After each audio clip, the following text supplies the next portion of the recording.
Andrea Ramirez is one of the most patient, dedicated, and kindest people in our theater troupe, and she will inevitably become one of the most well-known artists of the decade. She'll graduate from A&M and start her career as an amateur designer. From here, she'll use her dedication to hone her craft, her patience because it'll take a really long time, and her kindness to suck up to people and get paid way more than she normally would. In the end, she'll retire to a cottage in the woods with her companion, a dog named Kevin. Now presenting the Tony Award for Best Stage Management, actor, producer, and EGOT winner, Caden Casey Hemsworth. Before I present this award, I'd like to give a story of her life. The story of an incredible stage manager that I have had the privilege of knowing for a very long time. She graduated from Cedar Creek High School and went to study engineering with a minor in stage management at St. Edward's University. Immediately after graduating, she stage managed the touring cast of Sister Act the musical, and shortly after that she became head stage manager of the 9 to 5 revival on Broadway, during which she met her hero, Dolly Parton, who then introduced her to her son, and shortly after that, the two were married, and she finally became the married, rich housewife she always wanted to be. She now stage managed the box office hit, Midsummer the Musical, and I am incredibly proud to introduce a longtime friend, Grace Becknell, with the Tony Award for Best Stage Management of a Musical. This is Matt's future. He graduated from TLU in 4 years and finally went to H-Town before becoming a nationally acclaimed actor and film director, creating blockbuster hits like Gangsta Zombies, the musical.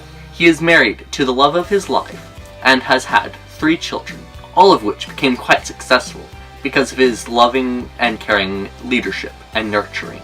Talk about the future of Randall Reyes. He will graduate from UT with a degree in sociology. He will then immediately afterwards have a quarter-life crisis in which he will decide that the safest course of action is for him to become an Elvis impersonator and move to Las Vegas. For 6 months he will officiate many weddings and sing many songs, until he is spotted by a producer who casts him in his film about New Jersey gangsters. The film is a hit and Randy becomes incredibly rich and famous. He will disappear from the film scene for 70 years before later returning in the blockbuster hit Avengers Elder Care, where he will play Spider-Man. He will win the Oscar for Best Actor for his performance in this film before retiring to the Bahamas, where he will be a recluse. So this is Masoom's legacy. He graduates from high school and then college. He went to college for, film. And he starts making movies. And he makes fantastic movies. I mean, as if we had any doubt about that. And it's because Masoom makes movies that mean something. He makes movies that make people feel. And honestly, when you put those two together, you have pretty much a formula for success.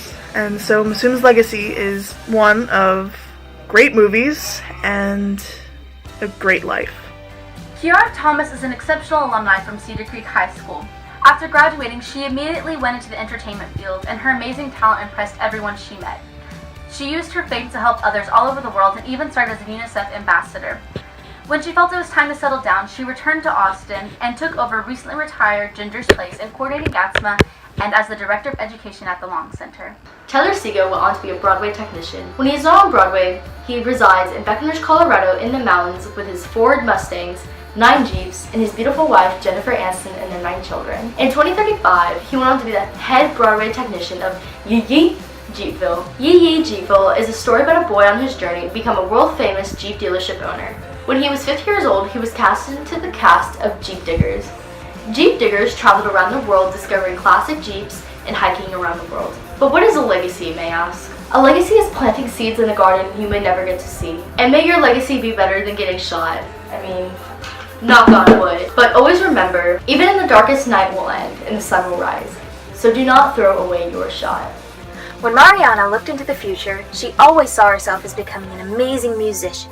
What she didn't count on was meeting a world-famous zoologist after her first 2 years at Texas State. The two fell madly in love, and when a position opened up in China for a new panda nanny, they sprung at the opportunity. As of now, Mariana is happily playing with baby pandas all day, every day, and she also became a billionaire from winning a scratch-off lottery ticket. So she's living the dream life, the dream job, and the dream hubby boo. Lauren Ricketson was a strong and talented girl throughout high school. She sang in the choir and even ended up landing a pretty major role in Cedar Creek High School's sister act as Sister Mary Robert. But it wasn't until after she graduated that things really took off for her. She continued to sing for her church throughout ministry school and eventually went on to become a pastoral assistant, or a PA as the kids call it. After finishing high school, Antonio LaChuca lived in Austin, where he joined an a cappella group and quit school on a whim. The group gained national attention and toured the country, where he made many connections, and by chance, he joined the Sister Act revival cast as Pablo. He retired to Austin with his wife, Megan Fox, and their 5 children, and became the honorary ACC acting professor. Nick graduated college in 3.5 years, majoring in stage managing, before being chosen to act as Javert in the musical tour Les Mis, and then, after following his passion, goes back to his true original passion of stage managing. He stage managed shows like Hamilton 2, Sister Act, The Revival, and Charlie Brown. Hi, my name is Aurora and I'm here to talk about my good friend Devin Jones. Devin will graduate from Texas State with a degree in music education. He will then become a high school band director and share his love of music with all of his students. After 20 years, Devin will become the fine arts director for his school district. He will be a valuable advocate for arts in school, and he will do a fantastic job. After 10 years, Devin will retire to his ranch upstate in Maine, where he will rescue dogs with the help of his grandchildren and his wife, who all love him very much. Many people will love Devin Jones very much. Most importantly though, he will be happy